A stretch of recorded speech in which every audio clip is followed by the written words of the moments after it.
Chapter 4 is set to end at the end of 2023, but what are the most important things Chapter 5 needs to be great? Chapter 4 has been a mixed bag of good, great, bad, alright, and just plain rubbish at times. We definitely need more time with the map, but I see why we can't have more time with the map. If you look at the two maps we've had the longest, which is Chapter 1 and Chapter 2, and we compare them with the Chapter 3 and Chapter 4 maps, it's kind of obvious why we can't have more time with the Chapter 4 map. If you look at the Chapter 1 and Chapter 2 maps during their Season 1 incarnations, they appear to be very unfinished, and loads of room for growth.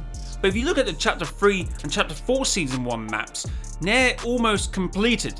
If you add a new POI, you're stacking POIs. If you add a new biome, you're making it a little bit too busy. And that's where the Chapter 1 map and the Chapter 2 map could grow. Fortnite actually found a really good workaround this season by revealing the fact that the new biome was underneath the already existing map. But unfortunately, this is probably why the Chapter 5 map will fail. It will be a well polished, furnished map, and we'll be back here in years time about to be introduced to the Chapter 6 map, with many probably struggling to form really deep connections to the map. I don't really see where Fortnite goes from here without a new map. I may be wrong in this, but I feel like a chapter's map has to somewhat resemble the first season of the map. I know Season 1, Chapter 1 and Season X, Chapter 1, we of course had a lot of changes, but in essence you felt you were still on that map. This is looking like a completely different island. I mean, storyline and lore wise, a whole new biome dropped on this map, and another one appeared from underneath us. I feel like the Chapter 4 map has completely lost its Season 1 essence, which some people watching this video may not find a problem, but I feel like that's what made Chapter 1 and Chapter 2 so successful. I guess there is a counter argument to this, and the best example would be the events of Skyfire. All the cubes crashing down, POIs blowing up, and then we got to the next season and there was hardly any map changes, and that's why, because you have to be very careful about the longevity of the season.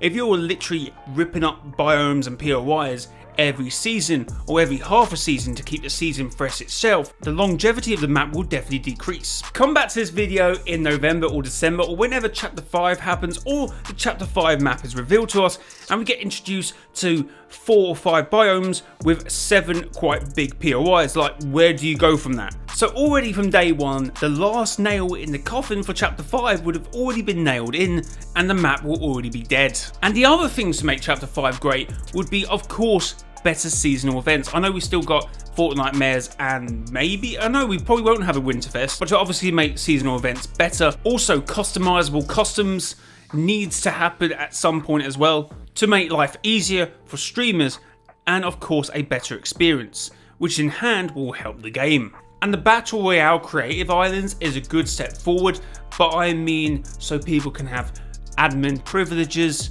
That's what I'm talking about. And Fortnite Discovery for creative maps as well needs a complete total rework. Fortnite will probably add a new movement in Chapter 5 and they may add, of course, weapon attachments. But that stuff isn't going to make or break if someone's going to play the game. It's going to be a cool update, and it's going to become very familiar very quickly. Like sliding, no one thinks any different to sliding, and it generally doesn't make people play the game. Now, oh my god, sliding is a game, I better give it a go. The day-to-day grind of Fortnite is going to always eventually be a struggle, and there isn't much Fortnite can do about that. We're living in a dream world if you think they can just introduce something to their game every day to help you get through a rough patch. And the best thing probably for you would be to turn Fortnite off and come back to it at a later date. Because believe it or not, Fortnite probably doesn't want you playing the game 24/7 either.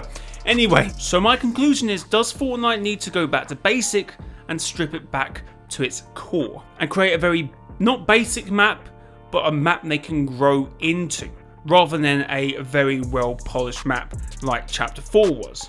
Yes, Chapter 4 map has changed, but as you know, it's very limited in what I can do before it becomes all a bit too chaotic. Let me know down in the comments below what you think. It's been your boy Mr. Jailboy. Subscribe, like the video. Until next time.